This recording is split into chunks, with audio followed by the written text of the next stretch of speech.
ஆண்டவர் இயேசு நமக்கு தூய ஆவியானவரை கொடுத்திருக்கிறார். அந்த ஒரே தூய ஆவியானவர் நம் ஒவ்வொருவருக்கும் ஒரு கொடையை அளித்திருக்கிறார். அதை என்றாவது உணர்ந்திருக்கிறீர்களா? தூய ஆவியானவர் அருளும் கொடைகள் என்னென்ன என்பது தெரியுமா? உங்களுக்கு என்ன கொடை கொடுத்திருக்கிறார் என்று நீங்கள் உங்களையே சோதித்து பார்த்தீர்களா? பரிசுத்த ஆவியானவர் இயேசுவின் மீது நம்பிக்கை கொண்டோருக்கு பல்வேறு ஆவிக்குரிய வரங்களை கொடுக்கிறார். தூய ஆவியார் ஒருவரே. அந்த ஒரே ஆவியாரே ஒவ்வொருவருக்குள்ளும் ஒவ்வொரு விதமாக செயல்படுகிறார். தூய ஆவியானவரின் கொடைகள் மொத்தம் 9. அந்த தூய ஆவியார் ஒருவருக்கு ஞானம் நிறைந்த சொல் வளத்தை அருளுகிறார். அதனால் அவர்கள் கடவுளின் சித்தத்தை அறிந்து ஞானத்தோடு பேச முடியும். பரிசுத்த ஆவியானவர் ஒரு குறிப்பிட்ட சூழ்நிலையில் கடவுளுடைய ஞானத்தை வெளிப்படுத்தி சரியான வழிகாட்டுதலை வழங்குகிறார். சாலமோன் ராஜா 2 பெண்கள் ஒரு குழந்தைக்கு உரிமை கோரிய போது கடவுள் கொடுத்த ஞானத்தால் உண்மையான தாயை கண்டறிந்தார். யோசேப்பு எகிப்தில் வரவிருந்த பஞ்சத்தை எதிர்கொள்ள தானியத்தை சேமிக்கும்படி பார்வோன் மன்னனுக்கு ஞானத்தோடு ஆலோசனை கூறினார்.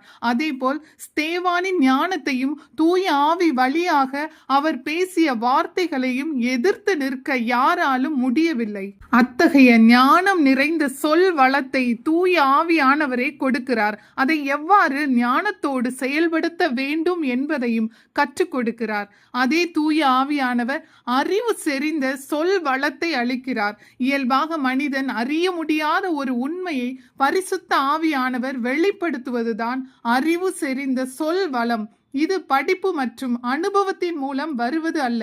ஒரு குறிப்பிட்ட நேரத்தில் தூய ஆவியானவர் கொடுக்கும் வெளிப்படுத்தப்பட்ட அறிவாகும். திருத்தூதர் பணிகள் 5 அனனியா மற்றும் சப்பிரால் மறைத்து வைத்த பணத்தை பற்றி பேதுரு அறிந்திருந்தார். இது பரிசுத்த ஆவியானவர் வெளிப்படுத்திய அறிவாகும்.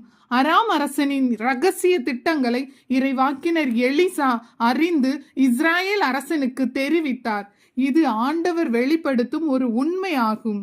அத்தகைய அறிவு செறிந்த சொல் வளத்தை தூய ஆவியானவரே அளிக்கிறார். அதே தூய ஆவியானவர் வேறொருவருக்கு நம்பிக்கையை அருளுகிறார். அது சாதாரண நம்பிக்கை அல்ல. அசாதாரணமான சூழ்நிலைகளிலும் சோதனைகளின் நடுவிலும் அசையாத உறுதியான நம்பிக்கையை, மனிதரால் முடியாததை ஆண்டவர் செய்வார் என்ற உறுதியான நம்பிக்கையை தூய ஆவியானவர் அருள்கிறார். மற்றவர்களையும் ஆண்டவர் மேல் நம்பிக்கை வைக்க ஊக்குவிக்கிறார். ஆபிரகாம் வயது முதிர்ந்த போதும் சாராவுக்கு கருப்பை செத்து போனாலும் ஆண்டவரால் செய்ய முடியும் என்ற அசையாத நம்பிக்கையை தூய ஆவியானவர் அருள்கிறார்.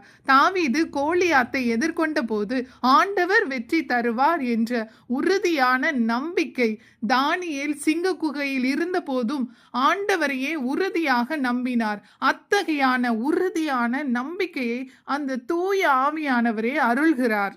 அந்த ஒரே தூய ஆவியானவர் மற்றொருவருக்கு பிணி தீர்க்கும் அருள் கொடையையும் அளிக்கிறார். பரிசுத்த ஆவியானவர் ஒருவரின் மூலம் நோயாளிகளுக்கு ஆண்டவருடைய குணமாக்கும் வல்லமையை வெளிப்படுத்தும் அருள் கொடையை பிணி தீர்க்கும் அருள் கொடையாகும். புனித பேதுரு ஆலய வாசலில் இருந்த முடவனை இயேசுவின் நாமத்தில் குணமாக்கினார். புனித பவுல் இயேசுவின் நாமத்தினால் பலரை குணப்படுத்தினார். அத்தகைய குணப்படுத்தும் அருள் கொடையை அந்த ஒரே ஆவியாரே அருள்கிறார். தூய ஆவியானவர் வேறொருவருக்கு வல்ல செயல் செய்யும் ஆற்றலை அருள்கிறார். வல்ல செயல் செய்யும் ஆற்றல் என்பது இயற்கையாக நடைபெற முடியாத காரியங்களை ஆண்டவர் தமது வல்லமையாய் நிகழ்த்துவதாகும். இது மனித சக்திக்கு அப்பாற்பட்ட கடவுளின் அற்புத செயல்களின் வெளிப்பாடு ஆகும்.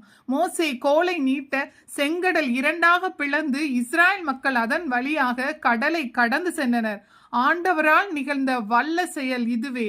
எலியா இறைவாக்கினர் கர்மேல் மலையில் வானத்திலிருந்து அக்கினி இறங்கும்படி ஜெபித்தார். அவ்வாறே ஆண்டவர் வானத்திலிருந்து நெருப்பு வந்து அனைத்தையும் சுட்டெரித்தது. அனைவரும் ஆண்டவரே உண்மையான கடவுள் என அறிந்து கொண்டனர். அத்தகைய வல்ல செயலை ஆண்டவர் நிகழ்த்தினார். அவ்வாறு இயற்கைக்கு அப்பாற்பட்ட வல்ல செயல்களை செய்யும் கொடையை தூய ஆவியானவரே அருள்கிறார். இன்னொருவருக்கு இறைவாக்கு உரைக்கும் ஆற்றலை அருள்கிறார். இறைவாக்கு உரைத்தல் என்பது பரிசுத்த ஆவியானவர் ஒருவரின் மூலம் கடவுளுடைய செய்தியை மக்களுக்கு தெரிவிப்பதாகும். இது எதிர்காலத்தை சொல்லுவது அல்ல. கடவுளுடைய சித்தம், எச்சரிக்கை, ஆறுதல், ஊக்கம், மனம் திரும்புதலுக்கான அழைப்பு, இயேசுவின் நற்செய்தி ஆகியவற்றை அறிவிப்பதை குறிக்கிறது. 1 கொரிந்தியர் 14:3 இறைவாக்கு உரைப்பவரோ மக்களிடமே பேசுகிறார். அவர் பேசுவது அவர்களுக்கு வளர்ச்சியையும் ஊக்கத்தையும் ஆறுதலையும் அளிக்கிறது. வளர்ச்சி என்பது நம்பிக்கையில் கட்டி எழுப்புதல், ஊக்கம் என்பது ஆண்டவர் இயேசுவை பின்பற்ற தூண்டுதல், ஆறுதல் என்பது துன்பத்தில் இருப்பவர்களுக்கு ஆண்டவர் இயேசு விடுதலை தருவார், வழி தருவார் என்ற நம்பிக்கையை அளிப்பதாக இருக்க வேண்டும். நாத்தான் இறைவாக்கினர் தாவீது அரசனின் பாவத்தை சுட்டிக்காட்டி மனம் திரும்ப அழைத்தார். திருமுழுக்கு யோவான் மக்களை மனம் திரும்பும்படி அழைத்து ஆண்டவர் இயேசுவின் செய்தியை முன்னறிவித்தார். உண்மையான இறைவார்த்தையை அறிவிப்பது ஒருபோதும் கடவுளுடைய வார்த்தைக்கு எதிராக இருக்காது. பைபிளில் உள்ள இறைவாக்குக்கு எதிராக இருக்காது. அது மக்களை கிறிஸ்துவிடம் நெருங்க செய்யும். இயேசு கிறிஸ்துவின் இரத்தத்தால் எழுப்பப்பட்ட திருச்சபையை கட்டி எழுப்பும்.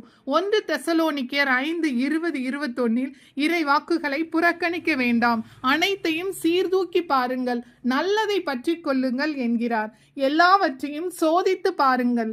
உண்மையான இறைவாக்கு எப்போதும் ஆண்டவருடைய வார்த்தையுடன் ஒத்து போகும் மற்றும் கிறிஸ்துவை மகிமைப்படுத்தும். அதே ஆவியானவர் வேறொருவருக்கு ஆவிக்குரியவற்றை பகுத்தறியும் ஆற்றலை அளிக்கிறார்.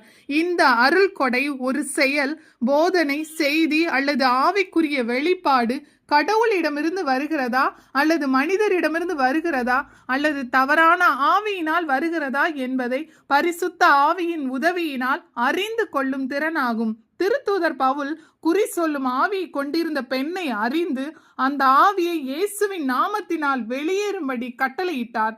திருத்தூதர் பணிகள் 8:18-23 சீமோன் என்பவர் பேதுருவிடம், எனக்கும் தூய ஆவியானவரை என் தலைமேல் வைத்து நானும் பெற்றுக்கொள்ளும்படி செய்யுங்கள், நான் உங்களுக்கு பணம் தருகிறேன் என்று கூறுகிறார். அப்போது பேதுரு சீமோனிடம், கடவுளது கொடையை பணம் கொடுத்து வாங்க எண்ணியதால் நீயும் உன் பணத்தோடு நாசமாய் போ.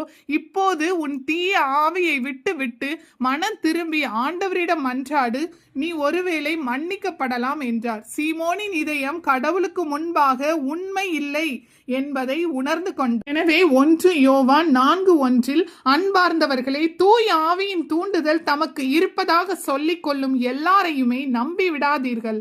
அந்த தூண்டுதல் கடவுளிடமிருந்து வருகிறதா என சோதித்தறியுங்கள் என்கிறார்.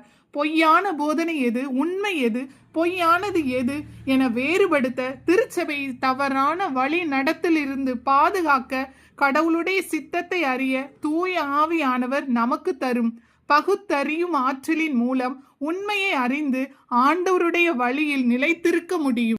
அந்த ஒரே தூய ஆவியானவர் ஒருவருக்கு பல்வகை பரவச பேச்சு பேசும் ஆற்றலை அருள்கிறார். பரிசுத்த ஆவியானவர் ஒருவருக்கு அவர் இயல்பாக கற்றுக்கொள்ளாத மொழியில் அல்லது ஆவிக்குரிய பாஷையில் பேசும் திறனை அருளுவதே இந்த அருள் கொடையாகும். திருத்தூதர் பணிகள் 2:4 அவர்கள் அனைவரும் தூய ஆவியால் ஆட்கொள்ளப்பட்டனர். தூய ஆவியின் தூண்டுதலால் அவர்கள் ஒவ்வொருவரும் வெவ்வேறான மொழிகளில் பேசத் தொடங்கினார்கள். 1 கொரிந்தியர் 14 பரவச பேச்சு பேசுவதின் பயன்பாட்டை புனித பவுல் விளக்கி கூறுகிறார்.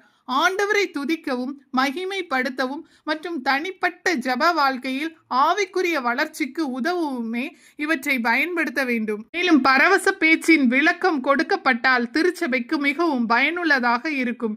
1 கொரிந்தியர் 14:4 பரவச பேச்சு பேசுகிறவர் தம்மை மட்டுமே வளர்ச்சியுற செய்கிறார், ஆனால் இறைவாக்குரைப்பவர் திருச்சபையை வளர்ச்சியுற செய்கிறார். அதேபோல் 1 கொரிந்தியர் 14:27-28 பரவச பேச்சு பேசுவதாய் இருந்தால் 2 பேசலாம், மிஞ்சினால் 3 பேசலாம். ஆனால் ஒருவர் பின் ஒருவராக பேச வேண்டும். ஒருவர் அதற்கு விளக்கம் கூற வேண்டும். ஆனால் விளக்கம் கூறுபவர் இல்லையெனில் அவர்கள் திருச்சபையில் அமைதி காக்கட்டும், தங்கள் உள்ளத்தில் கடவுளோடு பேசட்டும் என்கிறார். பரவச பேச்சு பேசுவதின் நோக்கம் கடவுளை, ஆண்டவரை மகிமைப்படுத்துவதாகவே இருக்க வேண்டும்.